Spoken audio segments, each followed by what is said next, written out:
Salut à tous, aujourd'hui je vais vous montrer un moyen de nettoyer deux pièces par électrolyse. Donc je vais pas vous expliquer comment ça marche, mais moi j'ai utilisé un récipient en verre dans lequel j'ai mis de l'eau et du gros sel. Pour recevoir l'oxyde, j'ai mis une cuillère en inox trouvée en détection. Pour le courant, j'utilise un chargeur d'iPhone avec un câble USB que j'ai coupé et auquel j'ai soudé deux fils. Voilà, le positif et le négatif. Nous allons mettre la première pièce. Donc j'ai pas branché pour l'instant.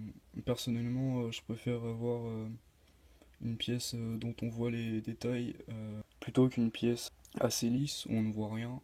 Même si certains diront que ça perd de la valeur, bah de toute façon c'est pas pour la revendre. Et puis de toute façon je fais ça qu'avec des pièces assez moches. Je ferai pas ça avec une pièce en très bon état avec une belle patine. Je vais attacher la pièce à un fil et je vous reprends.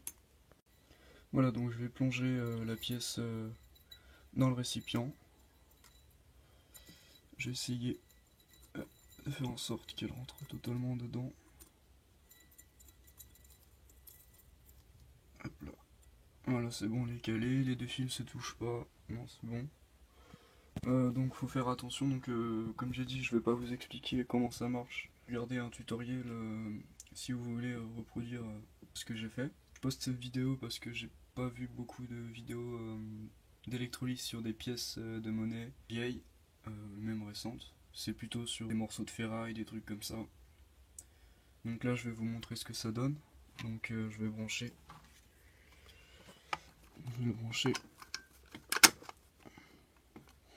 Voilà. Donc faites attention à ne pas vous électrocuter parce que c'est branché sur le courant. Donc normalement avec un chargeur d'iPhone ça risque rien parce que le niveau d'ampère est assez bas. Donc là de ce côté, je sais pas si vous entendez sur la vidéo, normalement ça fait un bruit et on voit des bulles qui se dégagent. Donc c'est important de faire ça dans un endroit aéré. Bon bah moi je le fais pas, mais je suis pas dans une maison non plus. Donc normalement je crois que c'est un gaz qui est inflammable et qui serait toxique à respirer aussi. Enfin bon là c'est pas pour la quantité que ça produit qu'on va avoir beaucoup de danger. Donc je vous reprends une fois que c'est terminé pour cette pièce et après on passe à l'autre pièce. Donc je vous ferai une photo des deux pièces avant et une photo des deux pièces après. Voilà, donc ça fait déjà un petit bout de temps que ça trempe, donc je vais débrancher. Et on va vérifier la pièce, donc je vais la sortir. Hop là. Normalement ça fait un liquide assez dégueulasse et salissant. La pièce elle est tombée au fond d'ailleurs. Je sais pas comment je vais faire pour la récupérer, donc je vous reprends une fois que je l'ai récupérée. Voilà, donc c'est bon, je l'ai récupéré. Donc je vais l'essuyer un peu avec du papier. Pour pas trop me crader les doigts. Donc elle est tombée au fond, j'espère qu'elle est tombée que quand je l'ai retirée, parce que sinon j'aurais attendu pour rien. Je serai obligé de recommencer. Mais bon, ça changera rien pour vous. Voilà, donc elle est essuyée. Donc maintenant, on va la poser et la passer à un brossage avec de la laine de fer 000. Donc ça sert à rien de trop appuyer, surtout si la pièce est fragile de base. Donc je vous reprends une fois que c'est fait et on voit le résultat. Et si c'est pas suffisant, on la repassera en coup. Ouais, tout de suite. Voilà, donc c'est brossé. Je trouve que le résultat il est pas encore là. Donc je vais la repasser un petit coup, même si on voit les fleurs de lys apparaître d'un buste. Donc je pense que c'est un double tournoi. Voilà, donc on voit quelques écritures. Mais bon, je pense pas qu'on arrivera à l'identifier plus que ça, à moins que quelqu'un ait vraiment l'œil. Donc je remets un coup et je vous montre. Voilà, donc c'est reparti pour un tour. Donc en attendant, moi je vais rajouter un peu d'eau parce que le niveau est vraiment bas. Donc on se retrouve après. Voilà, donc ça c'est la première pièce. J'ai mis la deuxième pièce à tremper. Donc je vais vous montrer ce que ça donne en attendant. Donc là, on est sur le côté du buste. on le voit au centre, avec des écritures tout autour. Donc la pièce a pris une couleur, la couleur cuivre du coup. Je vous mettrai bien sûr la photo avant, après. Donc on peut voir qu'il y a quelques détails qui ressortent, mais qu'au final c'est pas flagrant, on n'arrive pas à lire les écritures.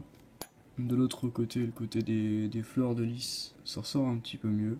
Bon, il y a quelques écritures, mais c'est pareil, c'est illisible. Dans l'ensemble, c'est plutôt réussi, je dirais. Et puis bon, ça permet de voir ce que c'est, même si je m'en doutais déjà. Moi, ça permet de voir ce que c'est. Et puis la pièce de base, elle avait pas beaucoup de valeur. De toute façon, elle n'est pas destinée à la vente. De toute façon, personne n'aurait acheté la pièce dans son état avant, et personne ne l'achètera dans cet état. À moins que vous tombiez sur quelqu'un qui a un coup de foudre. De toute façon, personnellement, moi je fais pas ça pour la revente. Donc elle restera dans ma collection. En attendant, je vais vous montrer des pièces sur lesquelles j'ai déjà fait l'électrolyse. Vous verrez que certaines sont belles et certaines sont complètement lisses. Voilà, donc ici on voit très bien que les pièces sont complètement lisses, complètement bouffées, il n'y avait rien à récupérer. Voilà, donc c'est dommage. Au moins on aurait essayé. Peut-être que là on peut voir une trace de buste d'un liard, mais voilà, c'est tout. Bon, je vais vous montrer des exemples un peu plus convaincants. Voilà, donc parfois on a des surprises. Donc à la base, les pièces elles étaient dans le même état, elles étaient complètement bouffées, et puis en les ressortant, voilà, il y a des surprises là. On peut voir la date, 1640 et quelques. C'est lisible.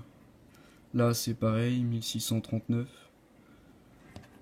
Les autres côtés, pour celle-là n'est pas super. Tandis que celui-là c'est plutôt réussi. Donc je vais commencer le montage de la vidéo en attendant, et puis je vous montre l'autre pièce après. Voilà, donc je le redis, si vous en trouvez en bon état, les touchez pas, tout simplement. Comme conseil pour les nettoyages, vous grattez à coups de cure-dent. Si vraiment il y a beaucoup de terre au-dessus, vous pouvez y aller très doucement au 000 au début. Je vous déconseille pour ce genre de monnaie. Et s'il reste un peu de terre et que vous aimez que votre monnaie soit parfaitement propre, je vous conseille de mouiller à peine les bouts d'un coton-tige et de brosser doucement. Vous risquez d'utiliser beaucoup de coton-tige, mais c'est une technique très efficace qui enlève la terre et qui abîme pas la monnaie.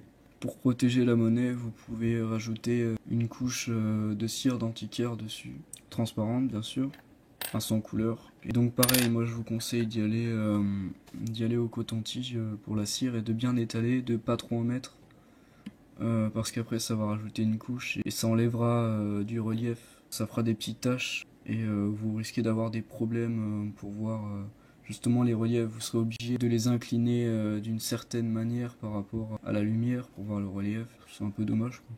Bon, voilà, c'est tout ce que j'avais à dire sur ça.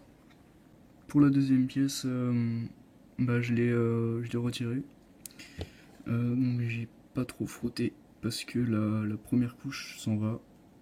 Et si elle s'en va, du coup je perds tout le relief. Donc je préfère la laisser comme elle est. Voilà. Bon tant pis. Hein. En tout cas, je mettrai les photos et puis merci d'avoir regardé la vidéo.